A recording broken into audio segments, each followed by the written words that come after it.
So I looked at the date, and then I saw it was the 14th, and I said, "Oh, that's the 2-year anniversary, right?" And then I didn't do anything because I was lazy. So I'm gonna make it up to you guys with the greatest story of all time, written by my good friend AIDS, Aiden, but AIDS, one of the two AIDS that I know. I know two AIDS. This is the biography of Mr. Daddy. Prologue.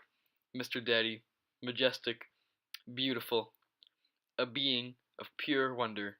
That, of course, was before he became an insane monster. But let's not go there yet. Who is Mr. Daddy? Where did he come from? Why is he of why is he of significance? If Mr. Daddy was the main character of the universe, what would happen? This story begins in a place of prosperity and peace. It begins in Jenningston. Back in Jenningston, a small village in China, things were normal. The leader, Jennings, was not corrupt, and all he wanted was the best for his people. Jenningston was the home of 20-year-old Mr. Daddy. It was where he grew up. Mr. Daddy was loved by the people in Jenningston because of his good personality, amazing strength, and bravery and love for the town. With his amazing strength and speed, his physical body was at the peak of his life. Mr. Daddy acted as a safeguard of Jenningston. Any threats that came, he destroyed. There was one opponent, one person, one entity he could not destroy. His name is Taz. Taz was not wise. He worked for a being called Selzar. His brain was very corrupt, but he was smart. You just said he wasn't wise. He knew of the only way to defeat Jenningston was to kill Jennings, and the only way to kill Jennings was through Mr. Daddy. He knew he could not kill Mr. Daddy himself, so he used his smarts and his battle tactics, and most of all, the huge army Selzar gave him. Taz knew that one day the young Jennings will become more powerful than him, so he needed to act fast. He needed to end the rivalry that was Jenningston and Taz. Off to a good start. Chapter 1. One day, Mr. Daddy was strolling through the streets when a rock the size of a small house smashed 3 meters in front of him. But it wasn't a rock. The object, the giant object was steaming. Mr. Daddy walked over to the unknown object when all of a sudden a door slowly opens, letting out even more steam.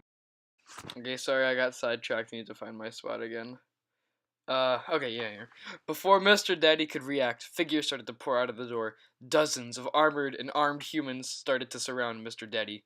He reacted fast. He bellowed a loud roar as he jumped a dozen meters into the air, fists out, and smashed into the ground with enormous force. 6 men go flying. The rest fire automatic rounds into Mr. Daddy. He quickly dashes behind cover when more giant rocks slam to earth. Thousands of heavily armed humans,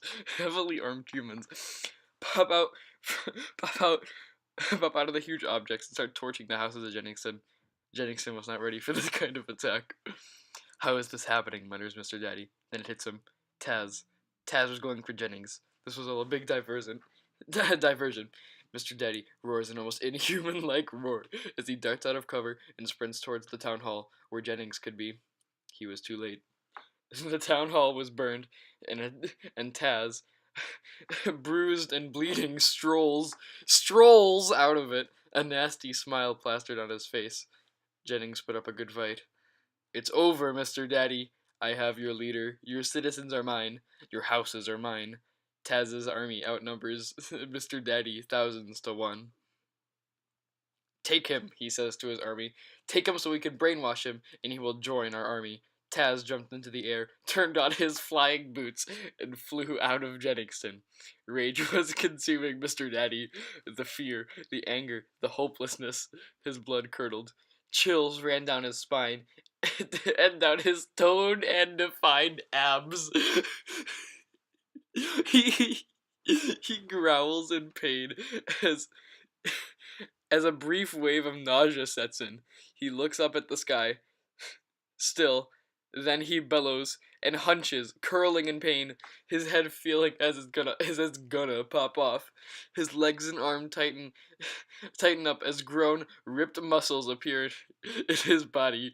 He unravels his hunched body and screams, growing 3 feet in height and weighing almost 3 times weighing almost 3 times as he did before, due to his jacked muscles. His hands grew big and meaty, powerful. He smiles a ruthless smile as energy pulses through his body. He squints and focuses on a cluster of 100 soldiers nearby in utter shock of Mr. Daddy's transformation. Mr. Daddy lets loose a Mr. Daddy lets loose a stream of pure energy at the soldiers, and they disappear into a pile of black ash. Now, the 8.5 foot tall Mr. Daddy smiles an animal like smile as he bounces up into the air. He keeps going up until gravity gets the best of him and pulls him down.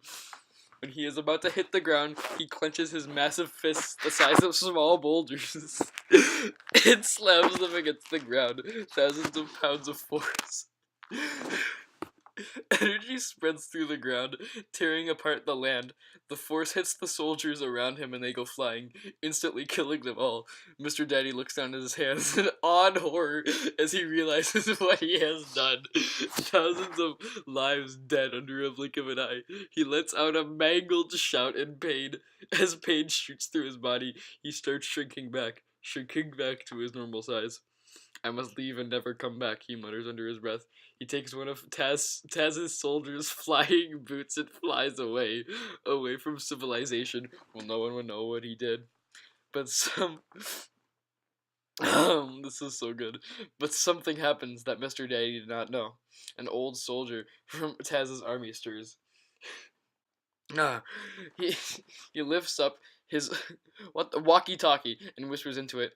Jenningson is destroyed, sir, but Mr. Daddy has escaped. He's grown powerful and easily destroyed our whole army. And what about Taz? He escaped with an unconscious Jennings. Does does Taz know of Mr. Daddy's powers? Does he know about his army being wiped out? And where is Mr. Daddy now? I need to defeat him before he gets too powerful. But the soldier breathed his last breath and died right there. Where is he? The voice screamed. Where is he? Okay, that was the end of the first chapter, and there's like way more. So, um, I hate to say this, but comment if you want this series to keep going on. Also, I have an email open, so if you guys want to send me really bad fan fiction or I hate to say it, fan art, if you guys want to think and draw my awesome hair, then go right ahead. But I guess that's all I have to say. So I guess for the 2 year anniversary, I should do like the slurps. So remember that? And that wasn't funny at all, was it? Yeah, bye.